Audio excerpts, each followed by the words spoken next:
اب اس کے برعکس جو چیز سامنے آتی ہے، جدید سائنسی معلومات جو ہوئی ہے، ابھی آپ نے حال ہی میں شاید کل یا پرسوں اخبار میں تھا کہ اب جو فزسسٹ ہیں جو اس وقت دنیا میں ریسرچ کر رہے ہیں، وہ ریسرچ ہو رہی ہے وہ پارٹیکلز پر، لائٹ پارٹیکل جو شروع میں بالکل وجود میں آئے، بہت ہی چھوٹے، جن کا کوئی تصور آپ نہیں کر سکتے ان کے چھوٹے ہونے کے اعتبار سے۔ معلوم ہوا کہ وہ 3 قسم کے بیسک پارٹیکلز ہیں، انہی سے پھر یہ کائنات بنی ہے۔ یہ ساری ریسرچ ہو رہی ہے۔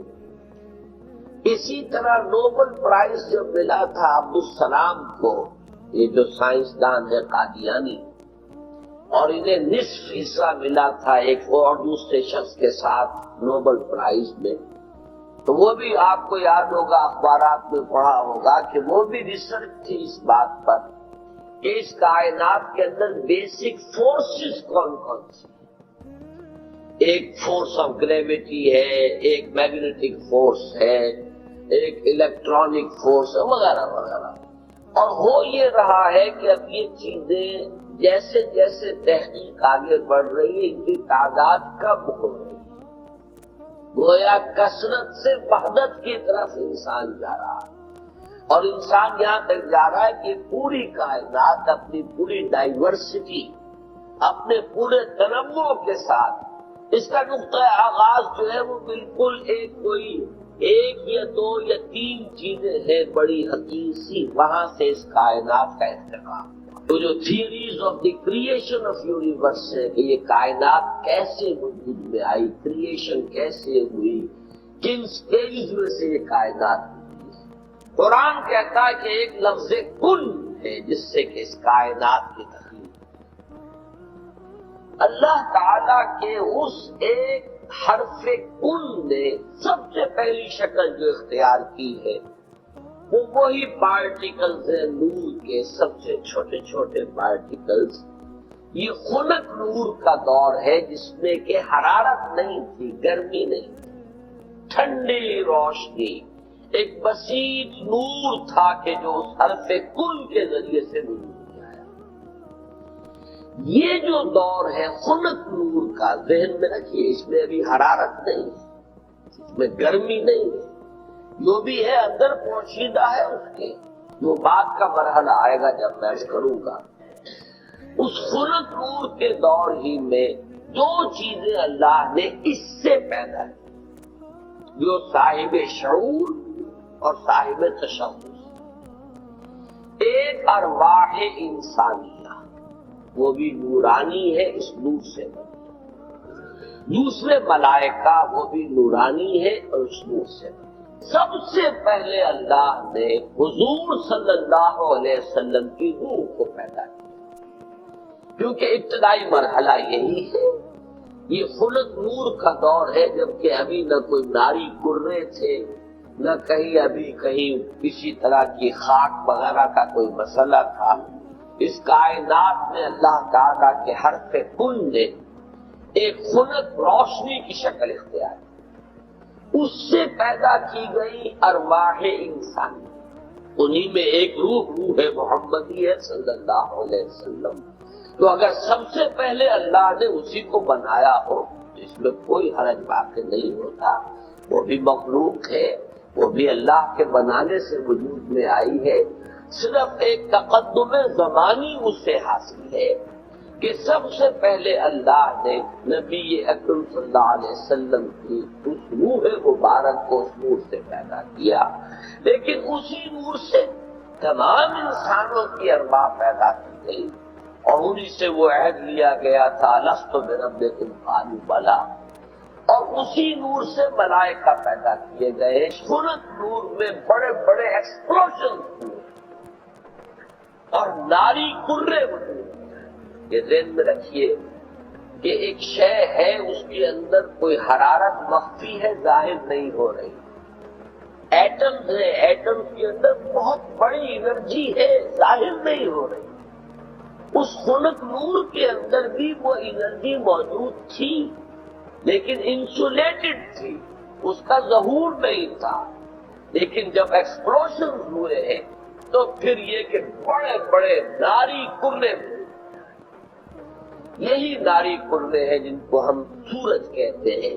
بہت بڑا ناری کرہ ہے سورج، اس کے اندر کمبشن کا عمل چل رہا ہے، حمل احراق ہے، اس کی حرارت کا ہم تصور نہیں کر سکتے. بڑے اور نہ معلوم کتنے سورج ہیں اس کائنات میں، یہ نہ سمجھیے کہ ایک ہی سورج ہے. یہ ایک سورج کے گرد ہمارا جو یہ ہے ایک سولر سسٹم ہے، کنبہ ہے اس کا، کہ اس کے گرد جو ہے یہ سیارے چکر لگا رہے ہیں، گھر رہے ہیں، اور نہ معلوم کتنے سورج ہیں. پھر ایک سورج ہے اور ایک ستارے ہیں، ان ستاروں کے گرد یہ سورج اپنے کنبوں کو لے کر چکر لگا رہے ہیں. بہرحال ہم یہاں پر جو ہے اصولاً جو بات سمجھنا چاہ رہے ہیں اس وقت وہ یہ ہے کہ یہ سیکنڈ سٹیج ہے، تنزل ہے یہ، کہ اب اس خنک نور میں جب ایکسپلوژن ہوئے ہیں تو وہاں سے بڑے بڑے ناری کرے. یہ ایکسپلوژن کا میں جان بوجھ کر بول رہا ہوں اس لیے کہ جدید سائنس میں، جدید فزکس میں ایک لفظ استعمال ہوتا ہے دی بگ بینگ تھیوری. اس کا نام ہی ہے دی بگ بینگ تھیوری، کہ ایسا معلوم ہوتا ہے کہ ایک وقت میں کوئی بہت بڑا دھماکہ ہوا جس سے کائنات میں آئی. اب یہ دھماکہ جو ہے بگ بینگ تھیوری جو ہے، یا تو یہ ہے کہ اس کو تعبیر کیا جائے گا اس حرف کن سے. کن، وہ کن کیسا ہوگا جس نے اس پوری کائنات کو وجود بخشا ہے، اس کا ہم تصور نہیں کر سکتے. یہ ہم کہہ رہے ہیں کن، لیکن اللہ کا وہ کلام جب صادر ہوا، وہ حکم ربی امر کن جو ہے اس کی کیا کیفیت ہوگی. تو یا تو بگ بینگ جو ہے یا تو اس سے تعبیر کیا جائے، اور یا یہ کہ جو یہ ایکسپلوژنز ہوئے اس خنک نور نے جو ناری کروں کی شکل اختیار کی ہے، تو یہ بگ بینگ ہے، یہ دھماکہ ہے. یہ دور ہے کہ جس میں اس آگ سے اللہ نے تیسری مخلوق پیدا کی. میں نے اب پہلے دو کر دیے نا، نور سے دو مخلوق، انسانی ارواح اور ملائکہ. دوسری سٹیج پر یہ تیسری مخلوق پیدا ہوئی ہے، جنات. یہ آگ سے بنائے گئے ہیں.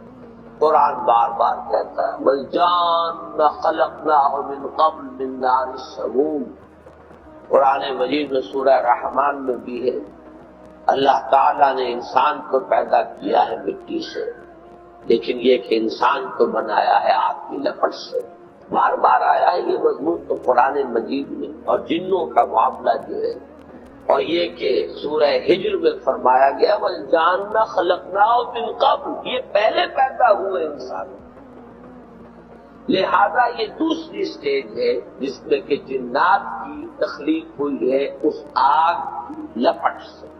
کہ پھر نظریہ یہ ہے کہ یہ جو بڑے بڑے ناری کرے تھے، یہ جب تیزی کے ساتھ حرکت میں تھے تو ان سے کچھ حصے ٹوٹ ٹوٹ کر ان سے علیحدہ ہوئے اور انہی کے گرد چکر لگائے.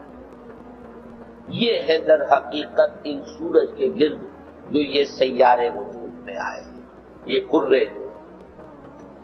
پھر یہ ٹھنڈے ہونے شروع، اور ان میں جب ٹھنڈا ہوا ہے وہ ناری کرہ، تو اوپر جو ہے کرسٹ آیا، راکھ، جیسے انگارے کے اوپر راکھ آ جاتی ہے. راکھ ٹھنڈی ہوتی ہے، اندر انگارہ موجود ہے. ذرا سے راکھ ہٹ جائے اگر اور آپ کی انگلی جو ہے اس انگارے کو ٹچ کر جائے تو جلے گی، لیکن اگر راکھ اوپر ہے تو وہ آپ کو محسوس نہیں ہوگی. اور چونکہ ٹھنڈی چیز سکڑتی ہے، لہذا اس کے اندر اب دراڑیں پڑی ہیں، کہیں پہاڑ بن گئے، کہیں غاریں بن گئے. ساتھ ہی ان کے ٹھنڈے ہونے کی وجہ سے بخارات نکلے ہیں، انہی میں سے نکلے، انہی کروں میں سے بخارات. یہ بخارات ہیں جنہوں نے اوپر جا کر وہ جو جسے ہم فضا کہتے ہیں، ایٹماسفیئر، جس کے اندر گیسز ہیں، یہ یہی سے انہی کروں کے ٹھنڈے ہونے سے وہ بخارات نکلے ہیں.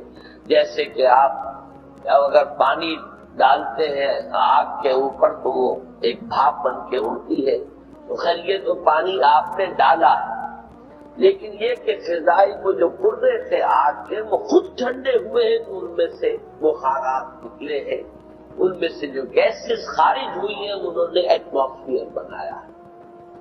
پھر اس ایٹماسفیرک چینجز وہاں ہوئی ہے کہ اس میں گیسز تھی، ہائیڈروجن بھی، آکسیجن بھی، وہاں پانی بنا ہے، بجلی کے بڑے بڑے جب ہوئے ان کے اندر تو اس سے پانی بنا ہے، اور پھر دھواں دھار بارش برسی ہے، بارش برسی ہے۔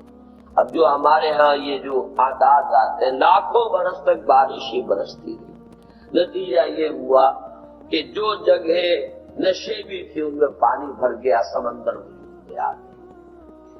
اب جہاں سمندر اور مٹی کا باہمی ربط تھا، یہ جو دلدلی علاقے کہلاتے ہیں، یہاں وہ ان آرگینک کمپاؤنڈز نے آرگینک کمپاؤنڈز کی شکل اختیار کی۔ یہاں سے حیات ارضی کا آغاز ہوا۔ وہ حیات نباتاتی بھی ہے اور وہ حیات حیواناتی بھی، یہاں سے اس کا آغاز ہوا۔ گویا کہ کل حیوانات اور کل نباتات جو کرۂ ارضی پر موجود ہیں وہ سب کے سب در حقیقت اسی کرسٹ آف دی ارتھ سے وجود میں آئے۔ پانی اور اس مٹی کا امتزاج اور دلدل کی شکل اس کا بن جانا، اور وہاں سے ان آرگینک کی بجائے آرگینک کمپاؤنڈز کا وجود میں آنا، اور اس سے حیات کا آغاز، خواہ وہ نباتاتی حیات ہو اور خواہ وہ حیواناتی حیات ہو۔ اس حیات کا ارتقاء ہے کہ جو پھر انسان تک پہنچا ہے، وہ اس حیات، سمجھیے کہ حیات ارضی، چاہے نباتاتی ہو اور چاہے حیواناتی ہو، اس کی چوٹی کی جو شخصیت ہے وہ انسان۔